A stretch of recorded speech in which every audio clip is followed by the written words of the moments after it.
Hello everyone and welcome back. Tonight's video is 10 true babysitter horror stories. What happened after the parents left was terrifying. Babysitting might seem like an easy job. A quiet night, watching TV and keeping an eye on the kids. But for some babysitters, the real terror began the moment the parents walked out the door. From chilling phone calls to footsteps upstairs when no one was supposed to be home, these true stories will make you think twice before ever babysitting again. If you enjoy these horror tales, don't forget to like the video and subscribe to the channel. And let me know in the comments, where are you watching from? I always love seeing where you're tuning in. Now, let's begin.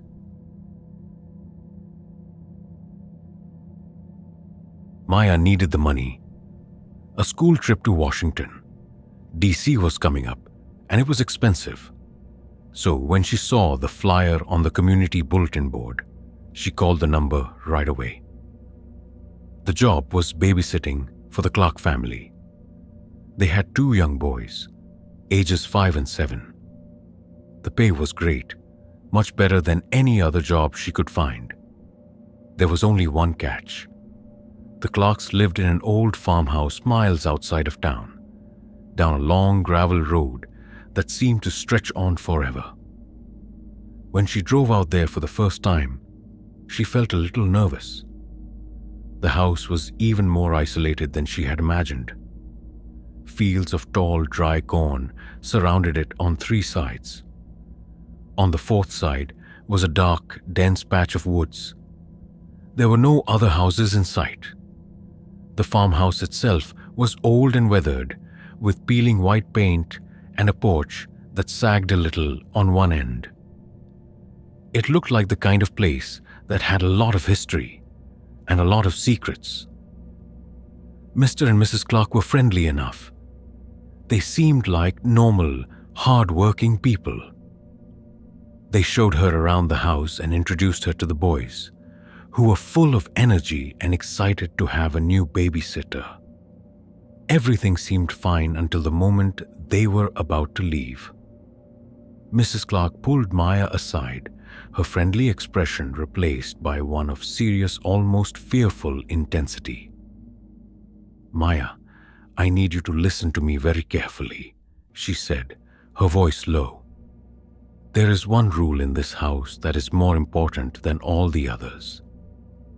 Maya nodded, expecting to be told about bedtimes or allergies. But Mrs. Clark's next words sent a chill down her spine. "You must not, under any circumstances, open the front door for anyone. I don't care who you think it is or what they say. You keep that door locked. You do not open it. Do you understand?" The seriousness in her eyes was unnerving. "Even if it's the police?" Maya asked, a little confused. "You call us first," Mrs. Clark said firmly. "We'll handle it." "Just promise me, Maya. You will not open that door," Maya promised, though she couldn't shake the strange feeling the conversation gave her. It was a weirdly specific warning. After the Clark's car disappeared down the long driveway, the silence of the countryside descended. It was a heavy, absolute quiet that she wasn't used to. The only sounds were the creaking of the old house and the rustle of the wind in the cornfields outside. She played with the boys for a while, then gave them their baths and put them to bed. They fell asleep quickly, tired out from their day. Maya went downstairs and tried to watch a movie, but she couldn't focus. Mrs. Clark's warning kept replaying in her mind. What was she so afraid of out here, in the middle of nowhere? She made sure the front door was locked, checking the deadbolt 3 times. She checked the back door too. It was bolted shut. It was just after 10 o'clock when she heard the first knock. It was soft, hesitant. Knock, knock. Maya froze, her eyes darting to the front door. Her heart began to pound in her chest. She remembered the warning. You do not open the door. She turned the volume up on the television, pretending she hadn't heard anything. A minute passed. The knocking came again, a little louder this time, more insistent. Knock, knock, knock. She held her breath, listening. The house was silent except for the sound of her own frantic heartbeat. She thought about calling the clerks, but what would she say? That someone was knocking on their door? They would think she was crazy. She told herself it was probably just a teenager playing a prank, or maybe someone whose car had broken down. But the fear that Mrs. Clark had put in her was a powerful thing. Then a new sound started. It was the sound of a child crying, a little girl. It was a pitiful, heartbreaking sound that seemed to come from right outside on the porch. "Hello?" the small voice wailed. "Is anybody there? Please help me. I'm lost." Maya's resolve began to crumble. This was different. This wasn't just a knock. This was a child, alone in the dark. How could she ignore that? She crept to the door and looked through the small peephole. All she could see was the darkness of the porch and the yard beyond. There was no one there, but the crying continued, sounding even more desperate. "Please, it's so cold out here. My mommy and daddy are gone, and I can't find them." The little voice sobbed. Maya was torn. Every instinct told her to open the door and help this poor little girl. But Mrs. Clark's words echoed in her head, a cold and insistent warning. She backed away from the door and ran to the kitchen, looking for the landline to call the police. She picked up the receiver. There was no dial tone. The line was dead. Panic began to set in. She grabbed her cell phone from her pocket. As she had feared, there was no signal, no bars at all. She was completely cut off. The crying outside suddenly stopped. The abrupt silence was terrifying. Maya stood frozen in the middle of the kitchen, straining to hear anything. And then she heard it. A new voice. It was deep and guttural. A man's voice. And it came from right outside the front door. "Almost got you," the voice rasped, followed by a low, cruel laugh. A wave of pure terror washed over Maya. Her legs felt weak. It was a trick. The little girl's voice had been a trick. A second later, a tremendous bang shook the entire house as something heavy slammed against the front door. It sounded like someone was trying to break it down with their shoulder. The wood groaned under the impact. Another loud bang, and another. He was trying to get in. Maya didn't scream. She was too scared to make a sound. She flew up the stairs, her feet barely touching the steps. She ran into the boys' room. They were still asleep, somehow undisturbed by the noise downstairs. She scooped the younger boy into her arms and shook the older one awake, whispering frantically for him to follow her. The pounding on the door was getting louder, more violent. She could hear the wood starting to splinter. She herded the boys into the master bedroom at the end of the hall and into the large walk-in closet. She shut the heavy closet door and, with a surge of adrenaline, shoved a heavy oak dresser in front of it. She huddled in the darkness with the two terrified boys, holding them close, trying to keep them quiet. The pounding downstairs finally stopped. For a moment, Maya thought, hoped that he had given up. Then she heard a new sound, the shattering of glass. He had broken a window. He was inside the house. She could hear him moving around on the first floor. Heavy, deliberate footsteps. She heard him smashing things, throwing furniture. He was angry. Then the footsteps started up the stairs. Thump, thump, thump. He was coming up slowly, one step at a time. Maya held her breath, praying he wouldn't find them. The footsteps reached the top of the stairs and stopped. He was listening, just as she was. The silence stretched on for what felt like an eternity. He started opening doors down the hallway, one by one. The first door creaked open. Silence. Then it slammed shut. The second door. The third. He was getting closer. He was at the master bedroom now. The doorknob rattled. He pushed the door open and stepped inside the room. Maya could hear him breathing. A low, ragged sound, just on the other side of the closet door. She closed her eyes, sure they were about to be discovered. For a long, terrifying minute, he just stood there. Then, with a frustrated growl, he turned and walked out of the room. She heard his heavy footsteps go back down the stairs. A few moments later, she heard the sound of the Clark's car engine roaring to life. He had found their spare keys. He was stealing their car. The sound of the engine faded away into the night, leaving behind a deathly silence. Maya and the boys stayed hidden in that closet, too terrified to move, until they saw the first rays of dawn creeping under the door. When the Clarks finally arrived home with the police, they found their house destroyed, their car gone, and their babysitter a traumatized, shaking wreck. The police found large boot prints all around the house and deep gouges in the front door where someone had tried to pry it open. They never caught the man, and the stolen car was never found. The Clarks sold the farm a few months later. Maya was left with a horrifying question that no one could answer. How did the Clarks know to give her that specific warning? Was this the first time this had happened? And what kind of monster uses the sound of a crying child to lure his victims to their doom?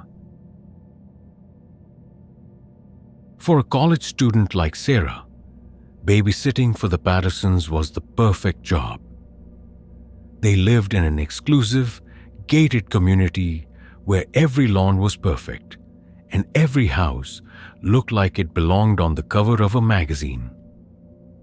The Pattersons were rich, they paid well, and they only had one child, a 1-year-old baby girl named Chloe, who slept through the night.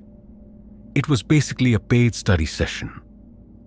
On this particular night, Mrs. Patterson was giving Sarah a quick tour before she and her husband left for a charity gala. The house was sleek and modern, filled with the latest technology. When they got to the nursery, Mrs. Patterson pointed to a high-tech baby monitor on the changing table. It had a large color screen and a sensitive microphone. "Here's the monitor," she said, handing Sarah the parent unit. "It works great, but just a heads up, it sometimes picks up a bit of static. We think it's interference from our neighbor's Wi-Fi or maybe another monitor. It can sound a little weird, so if you hear any strange noises, just ignore it." "Chloe is a sound sleeper," Sarah nodded. "No problem." It seemed like a simple enough instruction. She had used dozens of baby monitors before. After the Pattersons left, Sarah made herself comfortable on the enormous white sofa in the living room. She put her textbooks on the glass coffee table, grabbed the remote, and settled in for a quiet night. The baby monitor sat next to her, the screen showing a perfect night vision view of Chloe sleeping peacefully in her crib. For the first hour, the only sound from the monitor was the soft, rhythmic sound of the baby's breathing. Around 9:30, the static started. It was a faint crackling sound at first, just as Mrs. Patterson had described. Sarah barely noticed it over the sound of the TV. But slowly, the static grew a little louder, a little more persistent. She started to hear something else mixed in with the white noise. It sounded like whispering. She muted the television and picked up the monitor, holding it close to her ear. The sound was faint and distorted, like a radio station that was just out of range. It sounded like several people were talking at once, their voices overlapping and garbled. She couldn't make out any words. It was creepy, but she remembered the warning about interference. It was probably just picking up a conversation from another house. She tried to dismiss it, placing the monitor back on the table, but she couldn't ignore it. The whispering continued, a constant, unsettling murmur coming from the small speaker. It was getting under her skin. She found herself glancing at the monitor every few seconds, even though the video showed nothing but the sleeping baby. A little while later, she decided to go upstairs and check on Chloe in person, just to be sure. She crept into the nursery. The room was dark except for the soft glow of a nightlight. Chloe was fast asleep, one tiny arm thrown over her head. Everything was perfectly normal. The room was silent. There were no strange sounds, no whispering. It had to be the monitor. Relieved, Sarah went back downstairs. She sat back on the sofa, feeling a little foolish for being so jumpy. The whispering from the monitor was still there, but now she was sure it was just a technical glitch. She was about to turn the volume down when she heard it. Through the jumble of static and muffled voices, one word came through with chilling clarity. Her name. Sarah. She froze, every muscle in her body tensing. It couldn't be. She had to have imagined it. She snatched the monitor from the table, her heart hammering in her chest. She stared at the screen. Chloe hadn't moved. The room was still and quiet, but the whispering was louder now, more urgent. And then she heard it again. A different voice this time, raspy and low. "We see you, Sarah."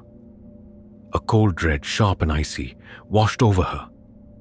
This wasn't interference. This was something else. This was impossible. The voices were coming from the monitor. They were coming from the baby's room. Her hand was shaking so hard she could barely hold the device. Who was we? How did they know her name? She stared, mesmerized in terror, at the small video screen. And then she heard the voice again. Closer this time, clearer, as if the person speaking was standing right next to the microphone in the nursery. "You shouldn't be listening, Sarah." Then, on the screen, she saw something that made her want to scream. The door to the nursery, the door she had quietly closed just a few minutes ago, began to open. It moved slowly, silently, a dark sliver of hallway appearing in the night vision green. A large shadow fell across the nursery floor, the shadow of a person standing just out of the camera's view. Sarah didn't wait to see who it was. She dropped the monitor onto the sofa, jumped to her feet, and ran. She didn't grab her phone or her keys. She just ran. She burst out the front door and sprinted down the perfectly manicured street, not stopping until she was blocks away, gasping for breath under a street lamp. She used a stranger's phone to call 911. When the police arrived, they found the house exactly as she had left it. The front door was wide open, but all the other doors and windows were locked. They searched every room, every closet, every dark corner. They found no one. There was no sign of an intruder. The nursery door was closed. Baby Chloe was still sound asleep in her crib. The Pattersons rushed home, their faces a mixture of confusion and anger. They insisted that Sarah must have panicked over the monitor's interference, that she had imagined the whole thing. They showed the police how the monitor would sometimes pick up conversations from other houses. For the police, It was an open and shut case of a spooked babysitter. Sarah knew they were wrong. She knew what she had heard, and she knew what she had seen. The case was closed, but one of the responding officers couldn't shake a strange feeling. He went back to the house the next day, telling the Pattersons he needed to check the monitor for a product recall. While he was there, he examined the transmitter, the part of the monitor that had been in the nursery. On the back, he noticed that the battery cover was slightly warped, as if it had been pried open. He took it back to the station. A technician there found something that wasn't supposed to be there. Soldered crudely onto the device's main circuit board was a tiny secondary receiver. It was a sophisticated piece of listening hardware. Someone had modified the baby monitor, turning it into a device that could not only transmit audio and video, but could also receive it and broadcast it back into the room. It wasn't picking up interference from the neighbors. Someone was actively watching and talking to whoever was in the house. The police never figured out who planted it or why. But Sarah was left with a terrifying thought that still haunts her dreams. Were the voices coming from outside the house, or were they coming from somewhere deep within its silent, dark walls, watching her the entire time? Ethan was 16, and babysitting was not his idea of a cool Friday night. But his parents were making him do it. He had to watch his 8-year-old sister, Lily, while they went to a dinner party. Their house was in a new suburban development, the kind of place where all the houses looked the same and the trees were still too small to give any real shade. It was a safe, boring neighborhood, and Ethan was expecting a safe, boring night. Lily was a sweet kid, but she had an overactive imagination. She was convinced there was a monster living in the woods behind their house.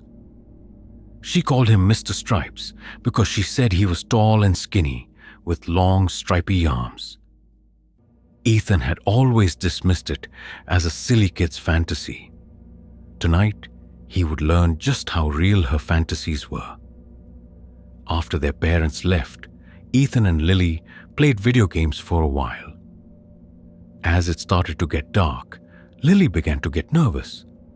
She kept glancing at the large sliding glass door in their living room, which looked out onto their backyard and the dark woods beyond. "He comes out at night," she said in a small voice, her eyes wide. "Who, Lily?" Ethan asked, not looking away from his game. "Mr. Stripes," she whispered. "He watches the house." Ethan sighed. "Lily, there's no such thing as Mr. Stripes. It's just the trees making shadows."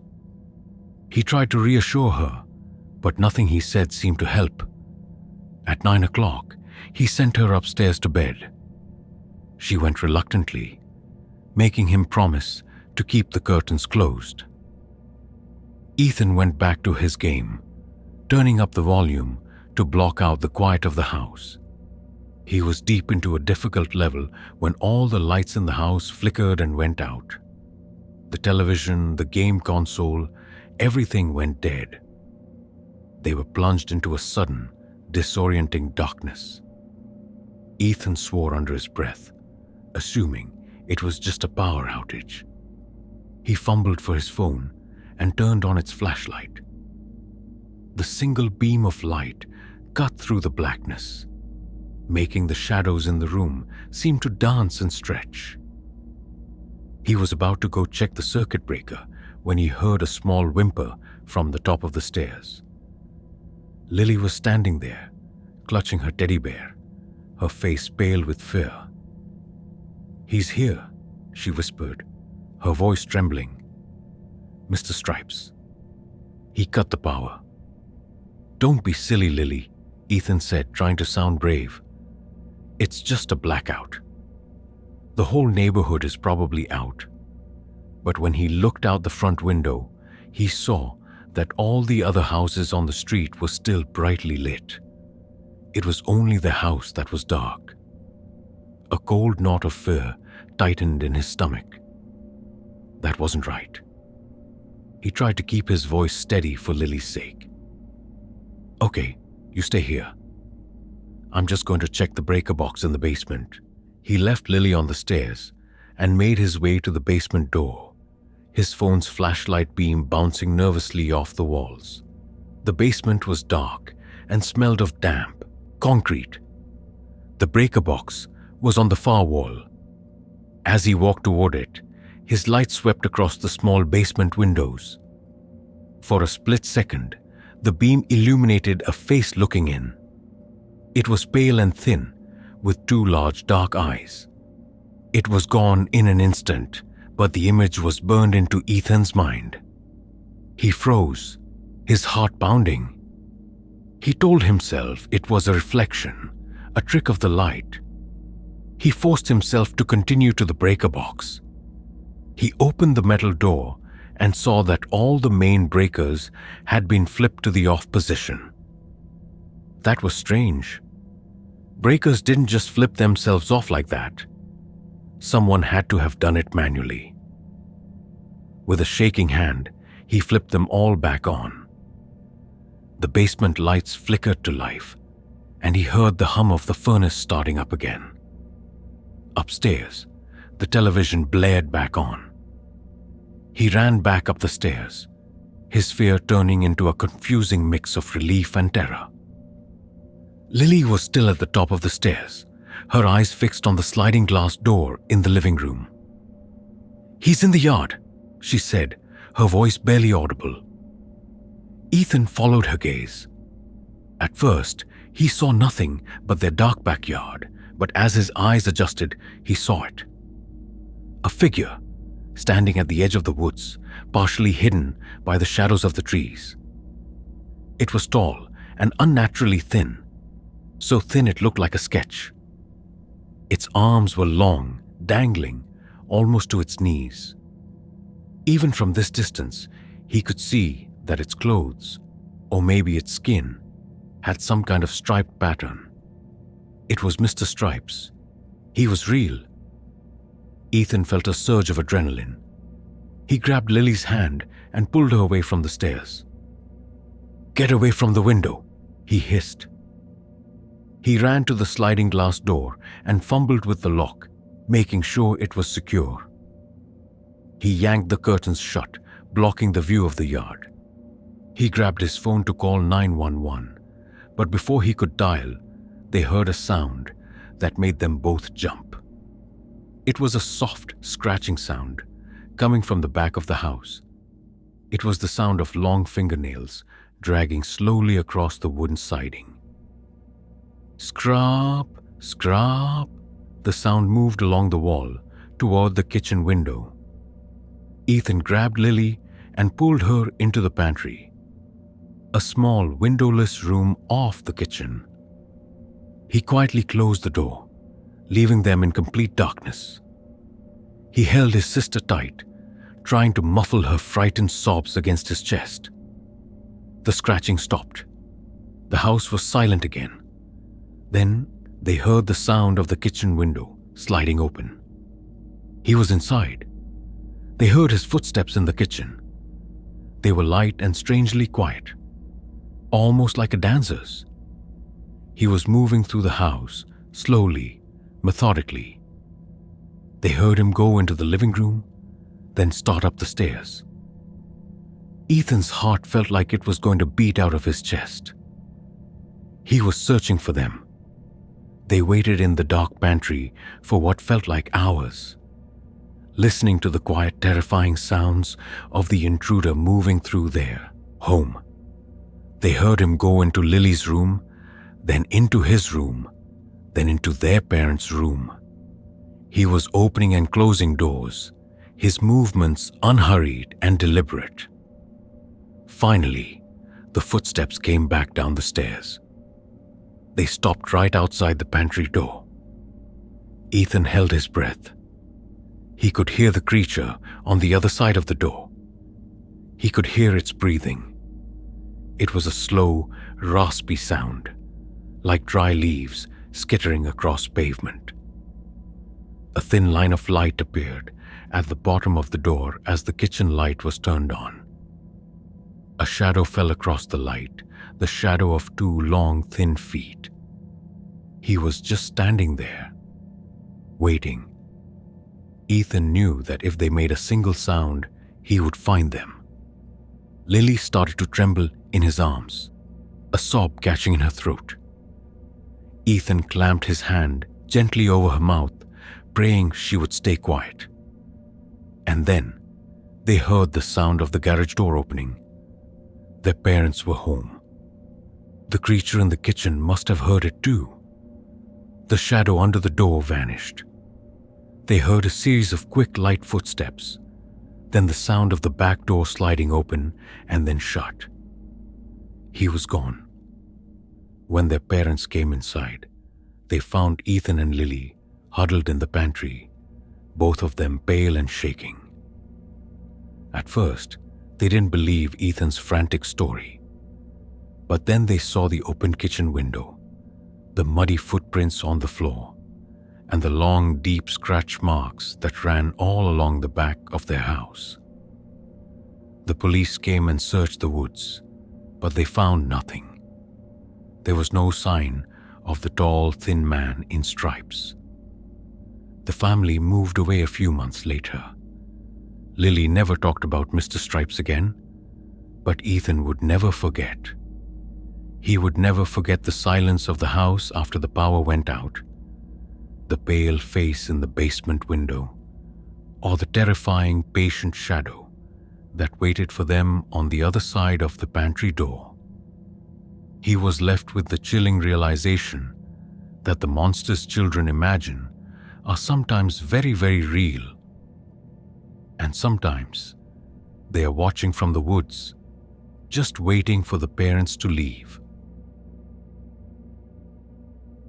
Jessica was a pre-med student, which meant she was always broke. So when her neighbors, the Gallaghers, offered her $100 to babysit their 6-year-old son, Noah, for a few hours, she jumped at the chance. The Gallaghers lived in the apartment directly across the hall from hers. It was an old, slightly run-down building with thin walls and creaky floors. She had known the family for a few years. They were a little strange, very private, but they always seemed nice enough. Mrs. Gallagher let her in, a strange smile on her face. "Thanks again for doing this, Jessica," she said, wringing her hands nervously. "Noah's already in his pajamas. He just needs to finish his drawing, and then he can go to bed." The apartment was cluttered and dark. Heavy curtains were drawn over all the windows, even though it was still light outside. A strange, sweet smell, like incense or old flowers, hung in the air. Noah was sitting at the small kitchen table, scribbling intensely in a coloring book with a black crayon. He didn't look up when Jessica came in. "There's just one thing," Mrs. Gallagher said, her voice dropping to a whisper. She leaned in close to Jessica. "Noah has an imaginary friend. He calls him the follower. He talks to him sometimes. Just try to ignore it. Don't engage. Don't ask questions about him. It's just a phase he's going through." The warning seemed odd, but Jessica just nodded and smiled. "Don't worry. I can handle an imaginary friend." After the Gallaghers left, Jessica tried to talk to Noah, but the little boy was completely absorbed in his drawing. He filled an entire page with thick black scribbles, pressing down so hard with the crayon that the paper started to tear. Jessica sat on the couch and pulled out her anatomy textbook, trying to study. The silence in the apartment was heavy, broken only by the frantic scratching of Noah's crayon. After a few minutes, Noah started talking. "No, you can't have the red one," he said to the empty chair next to him. "The red one is for me." Jessica looked up from her book. She remembered Mrs. Gallagher's warning and tried to ignore it, but it was hard not to listen. "Because I said so," Noah said, his voice firm. He paused, as if listening to a reply. "Stop it. You're being mean." His voice started to get a little shaky. "You can't follow me in my bed. That's the rule." A chill went down Jessica's spine. It was just a kid talking to himself, she reasoned. Nothing to be scared of. She got up and walked over to the table. "Hey, Noah," she said cheerfully. "How about we get you ready for bed?" Noah looked up at her, his eyes wide and fearful. He looked past her, at the empty space behind her shoulder. "He says he doesn't like you," Noah whispered. Jessica forced a laugh, though it sounded weak even to her own ears. "Well, I'm sure I can win him over. Come on, buddy, time for bed." She managed to get Noah into his room and tucked into bed. He was unusually quiet. As she was about to leave, he called out to her. "Can you leave the closet light on?" he asked, his voice small. "The follower doesn't like the light." Jessica flicked on the dim closet light and closed the bedroom door, feeling deeply unsettled. She went back to the living room and tried to focus on her textbook. But the strange atmosphere of the apartment was getting to her. The sweet, cloying smell seemed thicker now. The silence was unnerving. She kept feeling like she was being watched. That's when she heard the noise from Noah's room. It was a faint, scratching sound. Scratch, scratch, scratch. It sounded like a mouse in the walls, but then it was followed by a soft thud, as if something small had fallen over. Jessica got up and went to the bedroom door, pressing her ear against it. She could hear Noah whispering frantically, "I told you to leave me alone. Go away, go away." Jessica opened the door. The room was bathed in the dim light from the open closet. Noah was sitting up in bed, his back pressed against the headboard, staring at the far corner of the room. He was pale and trembling. "Noah? What's wrong?" Jessica asked, stepping inside. "He's mad," Noah whispered, pointing a shaky finger at the dark corner. "He followed me." Jessica looked at the corner. There was nothing there but a pile of stuffed animals. "There's nothing there, sweetie," she said soothingly. "He's hiding," Noah insisted, his eyes full of terror. Jessica walked over to the corner and picked up a teddy bear. "See? Just your toys." As she bent down, she noticed something on the wall that she hadn't seen before. There were long, thin scratches in the wallpaper, starting from the floor and going up toward the ceiling. They looked fresh. And on the floor, half hidden under a toy truck, was a single, long strand of coarse black hair. It was much too thick to be human hair. Suddenly, the closet light behind her flickered and went out, plunging the room into near total darkness. Noah let out a terrified scream. Jessica spun around, her heart leaping into her throat. In the split second of darkness before her eyes adjusted, she saw it. A shape. It was standing in the closet doorway. It was tall and painfully thin. A stooped, hunched-over figure that was little more than a silhouette against the faint light from the hallway. Jessica reacted on pure instinct.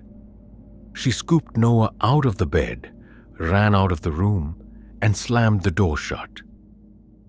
She didn't stop running until she was out of the Gallagher's apartment and safely inside her own, the deadbolt securely locked. She called the Gallaghers, her voice shaking so badly she could barely speak. They rushed home immediately. When they went back into the apartment with Mr. Gallagher, Noah's room was empty. The window was wide open, the curtains blowing in the night breeze. There was no sign of an intruder. Mr. and Mrs. Gallagher were frantic, thinking Noah had run away, scared by the dark. They searched the apartment, calling his name. Jessica knew. She knew he hadn't run away. She walked back into the bedroom, a terrible feeling of dread washing over her. She looked at the closet. The door was still closed. With a trembling hand, she reached out and slowly pulled it open. Noah was inside. He was huddled in the back corner, his face buried in his knees, sobbing. But he wasn't alone. Standing over him, its back to the door, was the tall, thin figure. It was wearing a tattered black coat, and its long, greasy black hair hung down its back. As Jessica watched in frozen horror, the figure slowly turned its head. It had no face. There were no eyes, no nose, no mouth. Just a smooth, pale, blank expanse of skin. The scream that tore from Jessica's throat was primal. Mr. Gallagher came running in. The figure seemed to dissolve into the shadows of the closet and vanish. He grabbed Noah, who was hysterical, and they ran out of the apartment. The Gallaghers moved out the next week. They never explained what had happened, and Jessica never asked. She moved out a month later, unable to live across the hall from that empty, silent apartment. She never forgot the sight of that blank, featureless face, or the chilling, unanswered question that it left behind. Was the follower an imaginary friend that had somehow become real? Or was it something ancient and evil that had been living in the shadows of that old building all along, just waiting to be invited in? Kylie was a 19-year-old art student who often babysat for a wealthy couple, the Delaney's. Their house was a modern architectural marvel, a place of sharp angles, vast glass walls, and minimalist furniture. It was perched on a hillside, offering a breathtaking panoramic view of the city lights below. But tonight, that view would feel less like a luxury and more like a terrifying, exposed stage. The Delaney's had one child, a precocious 7-year-old girl named Mia. Kylie had watched Mia a dozen times, and they had a great rapport. The evenings were always easy and uneventful. But this night felt different from the moment Kylie stepped inside. The house was colder than usual, and an unnerving silence seemed to press in from the massive dark windows. Before they left for their charity event, Mrs. Delaney showed Kylie the new security system they had just installed.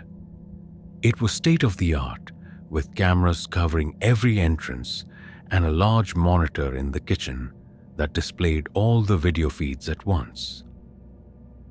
"The passcode is 1234, Mrs. Delaney said with a laugh. "My husband's not very creative. If anything feels off, just hit the panic button. It alerts the private security firm and the police. But you won't need it. This place is a fortress." After the Delaney's car purred down the long, winding driveway, Kylie and Mia played a board game. As the sun set, the house transformed. The glass walls that felt so open and beautiful during the day now became black mirrors, reflecting the brightly lit interior. It felt like they were in a fishbowl, on display for anyone or anything that might be lurking in the darkness outside. After putting Mia to bed, Kylie settled onto the sprawling white couch in the living room. A massive space with a 20-foot-high ceiling and a wall made entirely of glass. She tried to read a book for one of her classes, but she couldn't shake the feeling of being watched. Every flicker of a reflection in the glass, every rustle of a leaf in the wind outside made her jump. She decided to check the security monitor in the kitchen, just to put her mind at ease. She cycled through the cameras. The front gate was closed and secure. The garage was empty. The back patio was deserted. Everything looked normal. She felt a little silly for being so paranoid. She was about to go back to the living room when something on the screen caught her eye. It was the camera aimed at the side of the house, an area that was mostly obscured by thick manicured hedges. For a split second, she thought she saw movement, a flicker of motion in the deep shadows near the bushes. She rewound the footage, her heart starting to beat a little faster. She played it back in slow motion. There, a figure. It was a man, dressed in dark clothing, moving quickly from the cover of the hedges to a blind spot just under the camera's view. He was so fast, so fluid, that if she had blinked, she would have missed him. A cold wave of fear washed over her. Someone was outside. Someone was hiding on the property. Her first instinct was to hit the panic button, just like Mrs. Delaney had said. But then a thought stopped her. What if it was a mistake? What if it was a gardener or a neighbor taking a shortcut? She would look like a fool. She decided to check the other cameras again, more carefully this time. She scanned every inch of every screen. Nothing. The property looked still and empty. She told herself she must have imagined it. The footage was grainy, the lighting was bad. It was probably just an animal, a deer or a coyote, moving through the yard. She went back to the living room, but she couldn't relax. She couldn't shake the image of the dark figure from her mind. She pulled the thick, heavy curtains closed over the glass wall, shutting out the night. The simple act of closing the curtains made the vast room feel smaller, safer. A few minutes later, she heard a soft thud. It came from upstairs. It sounded like it was coming from Mia's room. Kylie's blood ran cold. She grabbed a heavy brass fireplace poker, her hand trembling. She crept up the floating glass staircase. Each step seeming to echo in the silent house. She tiptoed down the hallway to Mia's bedroom. The door was slightly ajar. She pushed it open and peered inside. Mia was sound asleep in her bed. The room was quiet. Everything looked normal, except for one thing. The window, which she knew she had locked earlier, was now slightly open. A cool night breeze rustling the curtains. Kylie's heart hammered against her ribs. She scanned the room, her eyes darting into every shadow. She checked the closet. It was empty. She looked under the bed. Nothing. She was about to back out of the room when she saw it. On the plush white carpet near the open window was a single dirty leaf. It was a type of leaf that didn't come from any of the manicured trees and bushes on the Delaney's property. He had been in the house. He had been in this room. She backed out of the bedroom, pulling the door quietly shut. She didn't run. She didn't scream. A strange cold calm settled over her. She knew what she had to do. She walked back down the stairs, poker still in hand, and went straight to the kitchen. Her eyes were glued to the security monitor. She hit the panic button. A loud, piercing alarm began to blare throughout the house. Red lights flashed on the security panel. A calm, automated voice announced that the authorities had been dispatched. As the alarm wailed, Kylie watched the monitor. She saw the figure burst from the side of the house, no longer trying to hide. He was a tall man in a black ski mask. He sprinted across the lawn and vaulted over the back fence with athletic ease. He was gone into the darkness of the hillside, just as the first sirens could be heard in the distance. The police and private security arrived within minutes. They found the pry marks on Mia's window and the muddy footprints that led from the window into the room and then back out again. They never caught the man, but they told Kylie something that made the entire ordeal 1,000 times more terrifying. The security company had no record of the panic alarm. The signal had never reached them. When the police had examined the main control panel, hidden away in a utility closet, they found that the phone line had been expertly cut. The intruder had disabled the alarm before he had even entered the house. He knew the system. He knew the layout. He knew where the blind spots were. The only reason Kylie and Mia were safe was because he thought the alarm was working. The loud siren and flashing lights that had scared him away were purely internal. They were just a bluff, a local noise designed to scare an intruder into thinking help was on the way. Kylie was left with a chilling question that haunted her for years. The intruder had been inside the house in the little girl's room while she was downstairs. What was he doing? Was he there to steal something? Or was he there for Mia? And what would have happened if he had known that the alarm was just a noise and that no one was really coming to help them? Liam was a 20-year-old history major who took a babysitting job for a family living in a historic part of the city. The house was a beautiful 3-story Victorian brownstone, squeezed between 2 identical buildings on a quiet, tree-lined street. The family, the Mortons, were antique dealers, and their home was filled with old furniture, dusty books, and strange, fascinating objects from a bygone era.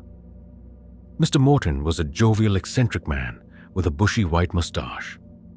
Before he and his wife left for the opera, he gave Liam a tour. He pointed out a collection of old, creepy-looking dolls, a suit of armor that stood in the corner of the dining room, and a grandfather clock that no longer worked, its hands frozen at 3:07. "Our son Thomas is a bit of a handful," Mr. Morton said, a twinkle in his eye. "He's 10. He has a fascination with the history of this house. Says it's haunted. Don't let him spook you." Thomas was indeed a strange child. He was pale and serious, and he spoke with a vocabulary that was far too advanced for a 10-year-old. After his parents left, he didn't want to play video games or watch TV. He wanted to tell Liam about the house's ghost. "Her name is Eleanor," Thomas said, his voice a low, conspiratorial whisper. "She was a little girl who lived here over 100 years ago. She died in my room." From sickness, Liam played along, trying to be a good sport. "Oh yeah? And what does this ghost do?" "She plays hide and seek," Thomas said, his eyes wide and unblinking. "She hides things. Little things. Keys, buttons, jewelry. She thinks it's a game." Liam just chuckled and ruffled the boy's hair. "Okay, kid. Well, let me know if Eleanor wants to play." Later, after putting Thomas to bed, Liam was exploring the first floor of the house. He was fascinated by the sheer amount of history crammed into the rooms. He was examining a display case full of old medical instruments when he realized he had misplaced his phone. He was sure he had left it on the kitchen counter. He went to look, but it wasn't there. He checked the living room, the dining room, everywhere. It was gone.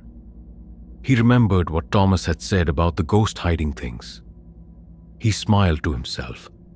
It was a funny coincidence. He decided to just relax and read one of the old books he had found. He was sure his phone would turn up eventually. An hour passed. The old house was quiet except for the occasional creak and groan of its ancient wooden frame.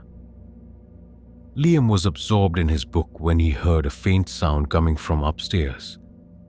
It was a child's laughter. A little girl. He froze, his book forgotten in his lap. It had to be Thomas, he thought. Maybe he was talking in his sleep. Liam went upstairs to check on him. He pushed open Thomas's bedroom door. The boy was fast asleep, snoring softly. The room was still. There was no one else there. Liam was heading back downstairs, his heart beating a little faster. Now, when he noticed something on the floor at the top of the stairs. It was a small antique silver button, the kind you would see on a Victorian dress. He hadn't noticed it on his way up. He picked it up and put it in his pocket. A strange feeling of unease starting to creep over him. He went back to the living room and tried to read, but he couldn't concentrate. The house felt different now. The silence seemed heavier. The shadows in the corners of the room seemed deeper. That's when he heard the laughter again. This time it was closer.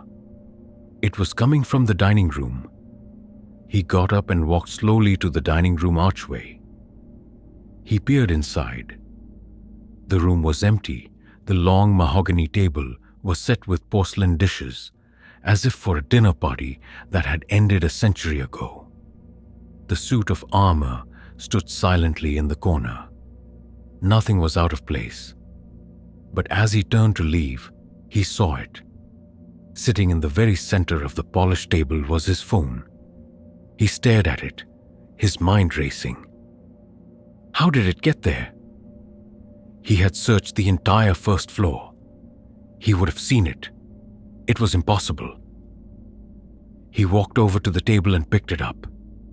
The screen was on, displaying a single, haunting image. It was a photo. A grainy black and white photo of a little girl in a frilly dress, standing on the staircase of the house. She was not smiling. Her eyes were dark and sad, and she was looking directly at the camera.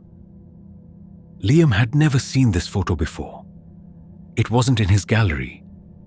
A sudden intense cold washed over him. He felt a presence in the room, a feeling so strong it made the hair on his arms stand up. He spun around, his eyes darting to the darkest corner of the room, near the suit of armor. For a split second, he thought he saw her. A small, shimmering figure. A pale outline of a girl in a white dress, standing half hidden in the shadows. And then she was gone. He heard the laughter again, a joyful, childish giggle. But this time, it was coming from right behind him. He yelled and jumped back, stumbling into a chair. There was no one there. But on the floor, where he had just been standing, was another object. A small, tarnished silver locket. This was too much. This wasn't a game. He ran out of the dining room and was about to run out the front door when he heard a loud crash from upstairs. It came from Thomas's room. Forgetting his own fear, Liam raced up the stairs.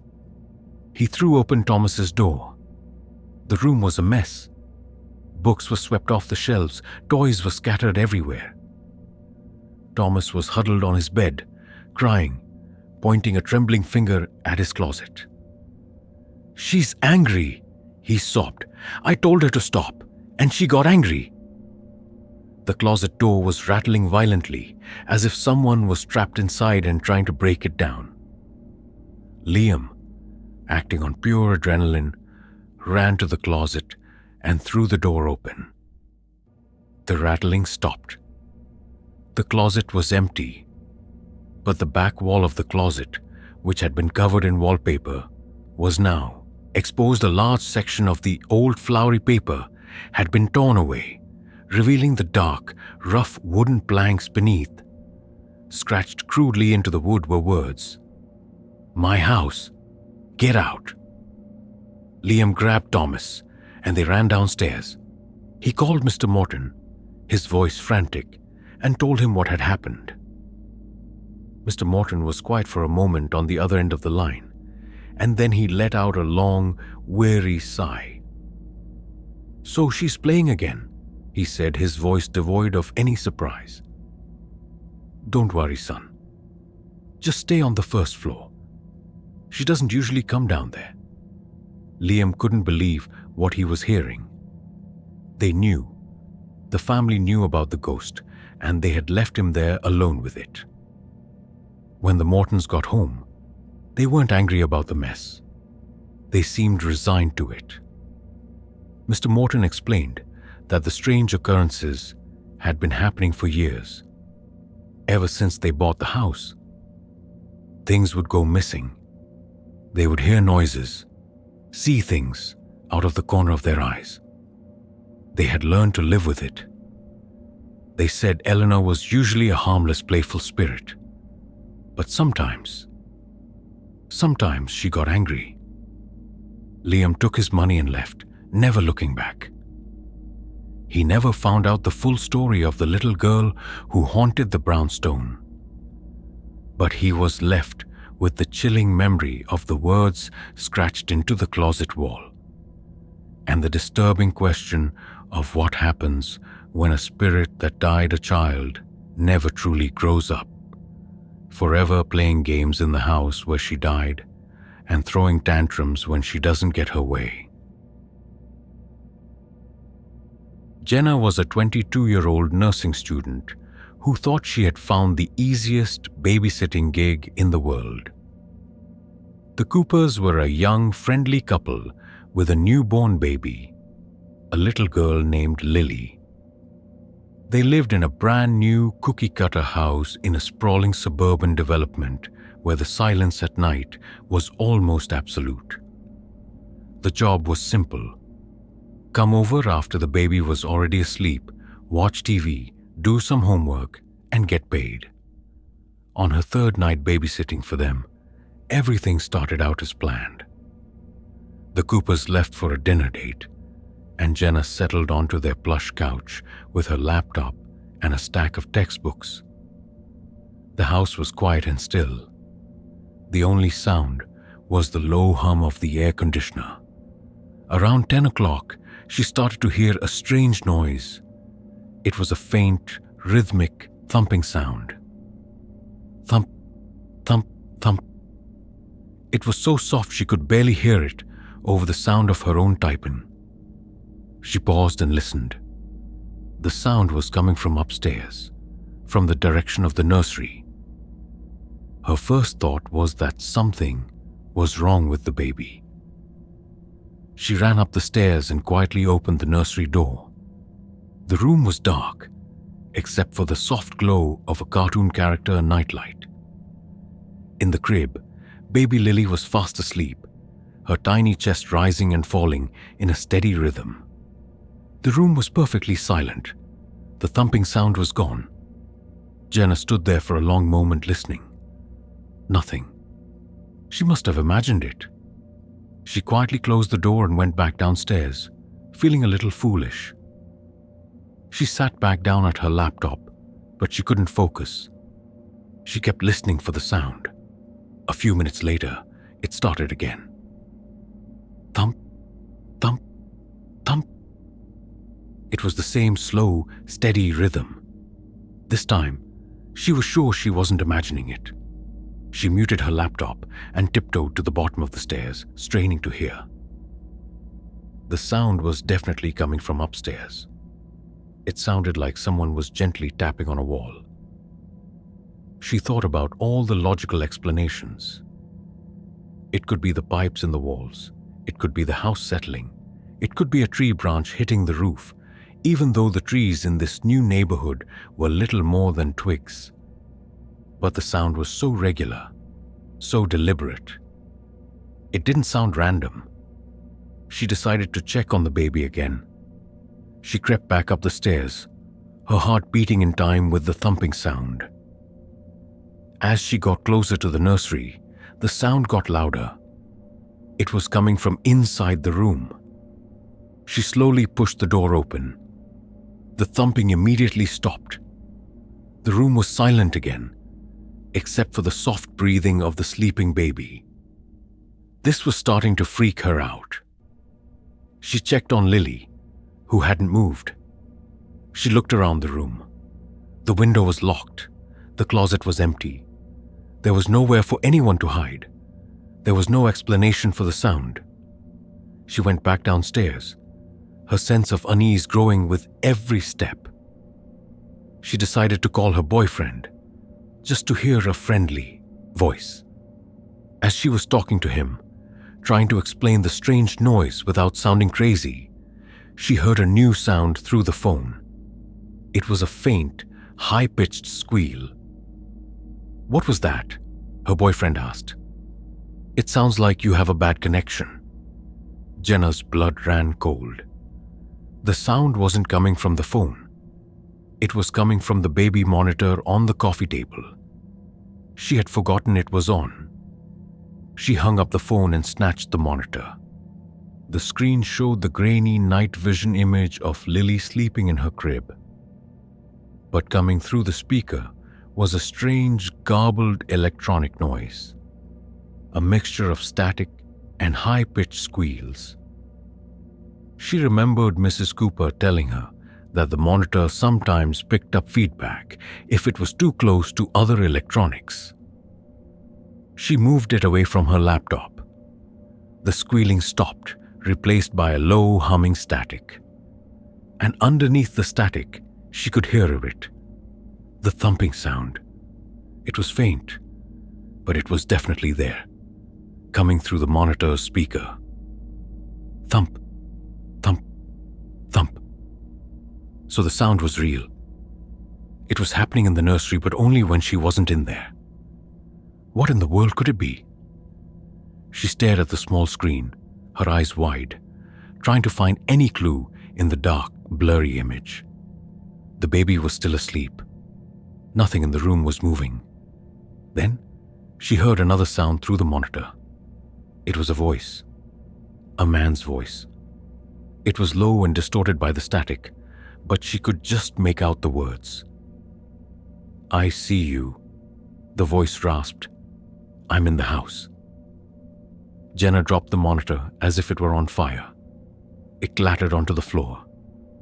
A scream was caught in her throat. She scrambled back on the couch, her eyes darting around the dark living room, expecting to see someone standing in the shadows.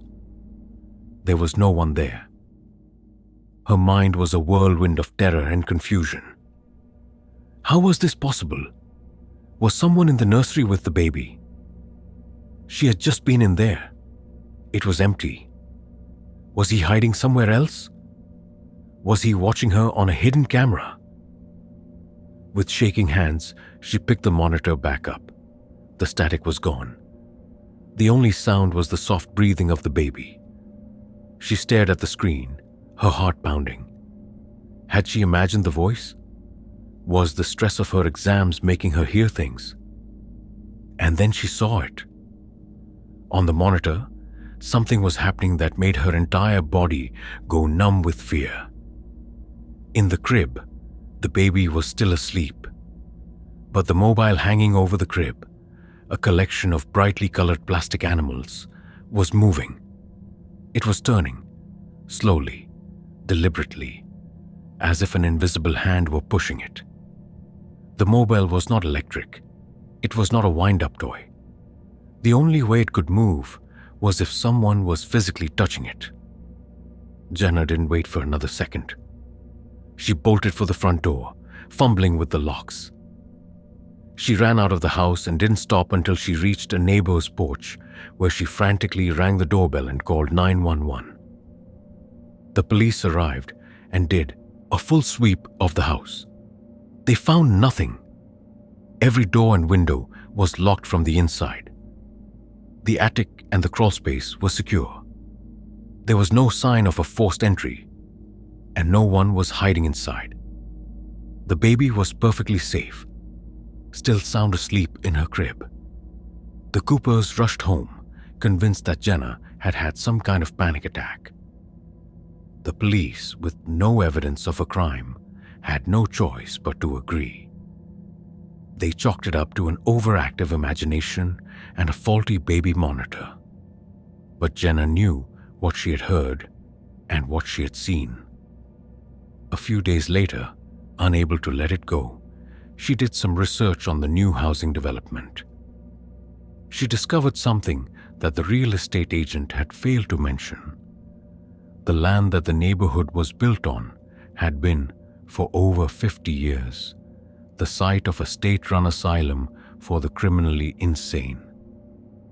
It had been torn down just 2 years before the houses were built. She never found out what the thumping was, or whose voice she had heard on the monitor. Was it a ghost from the old asylum? A tormented spirit still lingering on the land? Or was it something even more terrifying? The police report had mentioned one strange, unexplained detail. The technician who inspected the baby monitor found that it had been picking up a strong, unidentifiable radio frequency. It was a signal that seemed to be coming from somewhere inside the house itself, but they could never pinpoint its source. It was as if the house itself was broadcasting a message, a voice from the static, a warning from the walls. For Chris, a college freshman trying to establish his independence, a live-in babysitting job seemed like a dream come true. He would get a free room and board in a beautiful, historic mansion in exchange for watching a 12-year-old boy named David a few nights a week. The boy's parents, Mr. and Mrs. Croft, were wealthy academics who traveled frequently for work. The mansion was incredible. It was a sprawling Gothic revival estate, complete with turrets, gargoyles, and acres of overgrown gardens. It was the kind of place that felt like it had been lifted straight out of a horror movie. Chris was given a small but comfortable room in a separate wing of the house. David was a quiet, introverted boy who spent most of his time in his room, reading or building elaborate models. The first few weeks were peaceful, almost boring. Chris would make sure David had dinner, help him with his homework, and then they would both retreat to their separate parts of the vast, silent house. It was during the Crofts' first extended trip, a 2-week conference in Europe, that the strange things began to happen. It started with the statues. The mansion's gardens were filled with old, weather-beaten stone statues. There were angels, cherubs, and stern-faced figures from mythology. Chris had walked through the gardens many times. He knew where they all were. One evening, as he was looking out his bedroom window, he noticed that one of the statues, a weeping angel near an old fountain, had moved. It was facing his window. He was sure it had been facing the fountain the day before. He shook his head, dismissing it as a trick of his memory. The gardens were creepy, and his mind was probably playing tricks on him. A few days later, it happened again. Another statue, one of a gargoyle perched on a crumbling wall, had turned. It was now looking directly at the main house. Chris knew he wasn't mistaken this time. He had a clear memory of it facing the other way. He felt a prickle of unease. He asked David about it, but the boy just shrugged. "They move sometimes," he said, as if it were the most normal thing in the world. That night, Chris was having trouble sleeping. The old house was making more noise than usual. He could hear creaks and groans from the floors below, and the wind whistling through the eaves of the roof sounded like whispering. He finally drifted off, but he was woken up a few hours later by a loud scraping sound. It was the sound of stone dragging on stone, and it was coming from right outside his window. He sat bolt upright in bed, his heart pounding. The scraping sound continued, slow and heavy. He was too afraid to look out the window. He just sat there in the dark, listening, until the sound finally stopped. The silence that followed was somehow even more terrifying. He didn't sleep for the rest of the night. The next morning, when he finally worked up the courage to look outside, he saw that the weeping angel statue was no longer by the fountain. It was now standing on the lawn, directly beneath his bedroom window. Its stone face was tilted up, as if it were looking right at him. Its hands were covering its eyes, but he could see deep, dark gouges in the grass, a trail leading all the way from the fountain to its new position. Chris was genuinely scared now. This was not his imagination. He confronted David, demanding an explanation. The boy was calm, almost detached. "I told you they move," he said simply. "They don't like to be watched." Chris was starting to think that David was the one moving the statues, playing a sick prank on him. That afternoon, he decided he was going to catch him in the act. He set up his laptop on his desk, its camera aimed out the window, and started recording the garden. That evening, he tried to act as normal as possible. He and David ate dinner in silence. After David went to his room, Chris went back to his own and locked the door. He sat at his desk, watching the live feed from his laptop camera, his eyes glued to the weeping angel on the lawn below. Hours passed, the sun set, and the garden was plunged into darkness. The only light was the faint glow from his laptop screen. The statue did not move. Chris was starting to feel foolish. Maybe he had been wrong. Maybe there was a rational explanation. He was about to give up and go to bed when he heard a soft tapping at his bedroom door. "Chris?" It was David's voice, small and shaky. "Can I come in?" "I'm scared." Chris hesitated, then unlocked the door. David was standing there in his pajamas, clutching a pillow. "I had a bad dream," he said. "Can I stay in here with you?" Chris felt a surge of guilt. He had been so focused on his own fear that he had forgotten he was supposed to be looking after a child. He let David in and told him he could sleep on the floor. As David was setting up his makeshift bed, Chris glanced at his laptop screen, and his blood turned to ice. The statue was gone. The spot on the lawn where the weeping angel had been standing was empty. He frantically scrubbed back through the video footage. He found the exact moment it had disappeared. One frame, it was there. The next frame, the screen flickered with a single burst of static. And in the next frame, the statue was gone. It had vanished in the blink of an eye. He looked over at David, who was now pretending to be asleep on the floor. "Where is it, David?" Chris asked, his voice a low, angry whisper.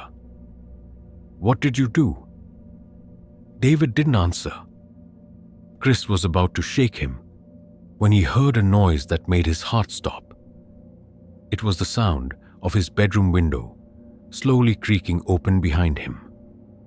He spun around. The window was wide open, and standing there, silhouetted against the dark night sky, was the weeping angel. It was climbing into his room. Its stone face was no longer weeping. Its hands were down, and its eyes were two deep, black, empty holes. Chris screamed. He grabbed the heaviest thing he could find, a just thick history textbook, and threw it at the statue. It hit the stone figure with a dull thud, but had no effect. The statue took a heavy, scraping step into the room. He looked frantically for David, but the boy was gone. The pillow and blanket were on the floor, but David had vanished. The statue took another step. Chris scrambled backward, tripping over his desk chair. He fell to the floor, his back against the wall. The statue was advancing on him, its empty eyes fixed on his. It raised its stone hands, and then, from the hallway, he heard David's voice clear and cold. "That's enough. Go back outside." The statue froze. It slowly turned its head, its neck grinding with the sound of stone on stone, and looked toward the door. Then, just as slowly, it turned back, stepped out of the window, and disappeared into the darkness. Chris was left shaking on the floor, staring at the empty window. David appeared in the doorway, his face expressionless. "You shouldn't have watched them," he said. "I told you they don't like it." Chris packed his bags and left that night. He didn't even wait for the Crofts to return. He never found out the secret of the moving statues or the strange, cold boy who seemed to control them. Was David a troubled child playing an elaborate and terrifying prank? Or was he something else entirely? A lonely boy who had found companionship with the ancient stone guardians of the old mansion? And what would they have done to Chris if David hadn't called them off? Anna was in her final year of college and needed a quiet place to study for her exams. Babysitting for the quiet and reclusive Mr. and Mrs. Gable seemed perfect. They lived in a large older house at the end of a cul-de-sac, a home filled with shadows and the scent of old paper. Their son, an 8-year-old named Samuel, was an exceptionally quiet boy. "He's a little different," Mrs. Gable explained, her hands fluttering nervously. "He doesn't have many friends. He spends most of his time in the basement. We have an old television down there. It's not hooked up to anything, but he likes to watch the static. He says it calms him." The instruction was bizarre, but Anna simply nodded. "Just let him be," Mr. Gable added, his voice a low rumble. "Don't bother him when he's watching his show. He doesn't like to be interrupted." After the Gables left, the house fell into a deep silence. Anna found Samuel in the basement, just as his parents had said. The basement was a large, finished room, but it was cold and damp. In the center of the room, Samuel sat on a small wooden stool, his face just inches from the screen of an old, bulky television set from the 1980s. The TV was plugged in, but there was no cable or antenna connected. The screen was a swirling, chaotic dance of black and white static, and the only sound was a loud, hissing white noise. "Hi, Samuel," Anna said, trying to sound cheerful. The boy didn't turn or acknowledge her in any way. He was completely mesmerized by the screen. Anna felt a strange sense of unease. She went back upstairs, leaving him alone with his show. For the next hour, she tried to study at the kitchen table, but the persistent low hiss of the static from the basement was distracting. It was a constant, unnerving sound that seemed to seep into every corner of the quiet house. Curiosity finally got the better of her. She crept back down the basement stairs, peeking around the corner. Samuel was still there, in the exact same position, his eyes wide and fixed on the screen. Anna was about to go back upstairs when she saw something in the static. For just a fraction of a second, the random pattern of dots seemed to form a shape. It looked like a face, pale and distorted, with a wide, screaming mouth.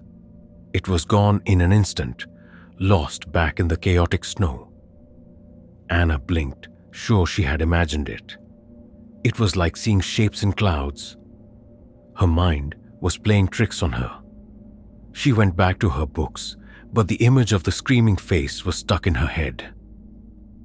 A little while later, Samuel came upstairs. He walked right past her without a word and went to the kitchen to get a glass of water. "Having fun down there?" Anna asked, trying to make conversation. Samuel took a long drink of water, then turned to her, his expression completely serious.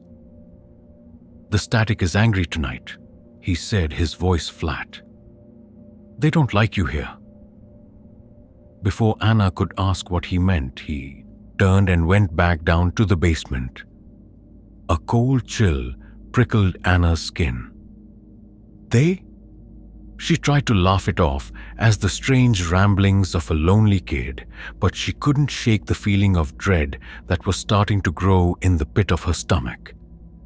The hissing from the basement seemed to get louder. Unable to study, she decided to watch some TV in the living room. As she flipped through the channels, every screen seemed to flicker with an unusual amount of static. The images were grainy and unstable. She blamed the old house's wiring. Around 11 o'clock, she heard a new sound from the basement. It was a low, rhythmic chanting. It was Samuel's voice, but it was deeper, different. He was repeating the same two words over and over again. "Come out, come out, come out." That was it. Anna had had enough. This was too weird, even for $100. She walked to the basement door, determined to get Samuel out of there and put him to bed. She stood at the top of the stairs and looked down. Samuel was no longer on his stool. He was standing directly in front of the television, his hands pressed flat against the glass screen. The static on the screen was swirling faster now, creating a vortex of black and white. "Samuel, that's enough," Anna said, her voice firm. "It's time to turn that off and go to bed." Samuel didn't move. He just kept chanting, his voice getting louder. "Come out, come out, come out." Anna started down the stairs. As she did, she saw it happen. In the center of the swirling static, an image began to form. It was clearer this time, not just a fleeting shape. It was the figure of a tall, thin man. He was featureless, a silhouette made of pure static. He seemed to be standing in a long, dark hallway, and he was getting closer. The figure was walking toward the screen, growing larger and more defined with each step. Anna froze on the stairs, paralyzed by a mixture of terror and disbelief. This wasn't a reflection. This wasn't her imagination. This was happening. The figure on the screen was almost at the glass now. It raised a hand made of crackling, hissing energy. And then, in the reflection on the dark screen, Anna saw something else. She saw herself standing on the stairs. She saw Samuel with his hands pressed against the screen, and she saw the static man on the other side of the glass. But there was one more person in the reflection.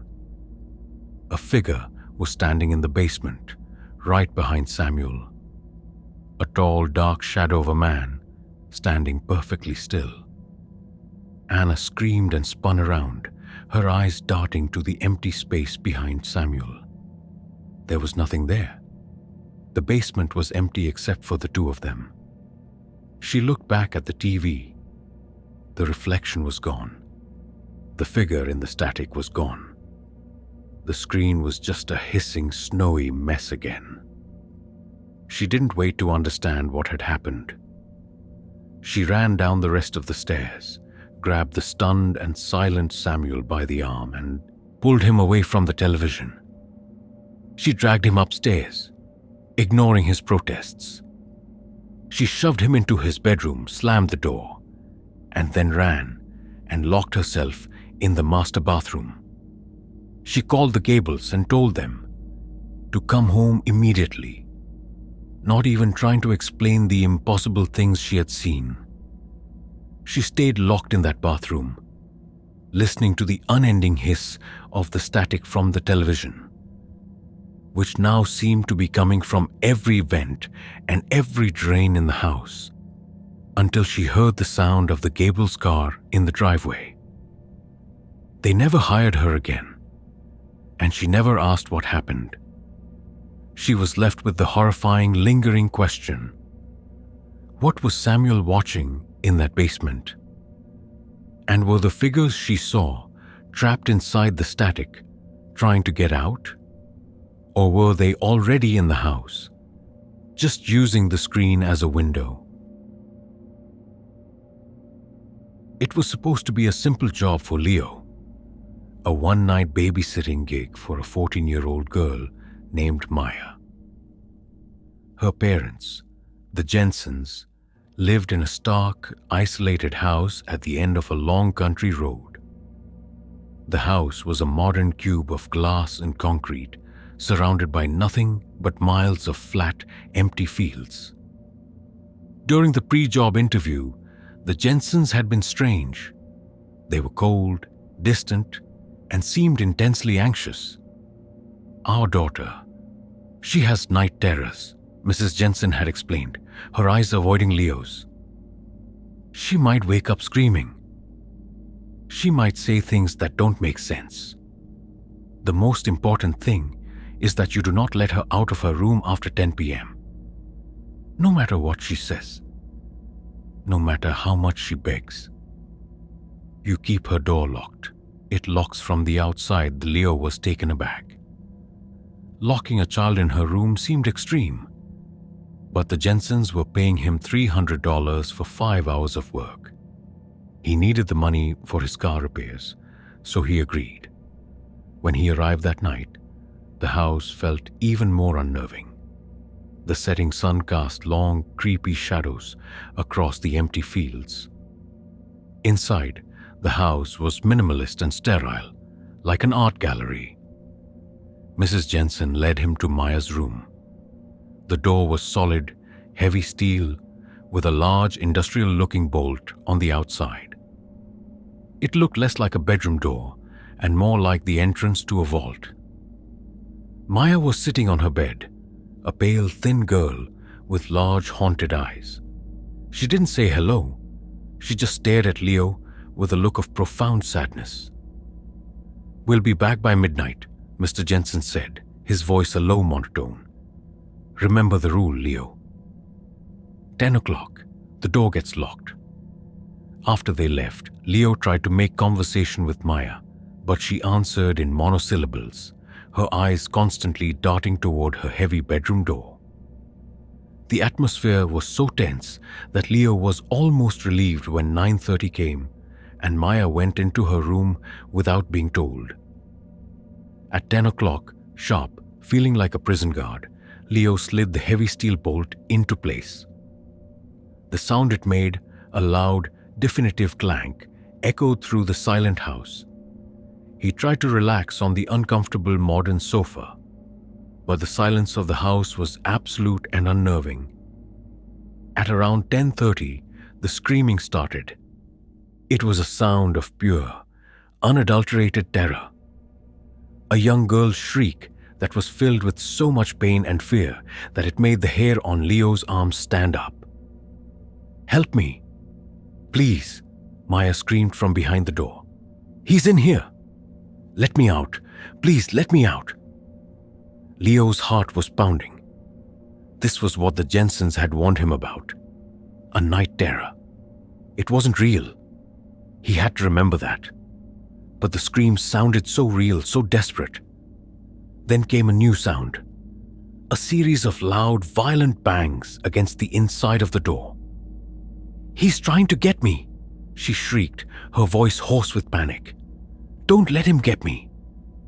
Open the door." Leo paced the hallway, his hands clenched into fists. He was torn. Every fiber of his being was screaming at him to open the door and help her. But he had promised the Jensens. He had to trust them. He tried to block out the sounds, turning up the television in the living room, but her terrified screams cut right through it. After 10 minutes that felt like an eternity, the screaming and banging stopped. The silence that returned was somehow worse. Leo was shaking, covered in a cold sweat. He crept back to the door and listened. Nothing. He called Maya's name. There was no answer. He spent the next hour in a state of high anxiety, jumping at every small sound. He couldn't shake the terrible feeling that he had made the wrong choice. As midnight approached, he found himself staring out the large picture window in the living room, watching the long, dark road for any sign of the Jensen's car. That's when he saw the headlights. They were far away, but they were coming. A wave of relief washed over him.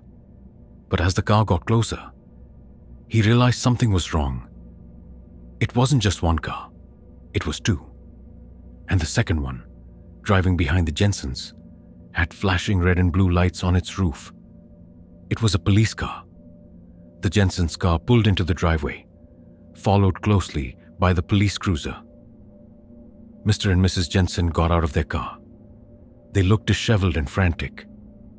Two police officers got out of their car and began to speak with them.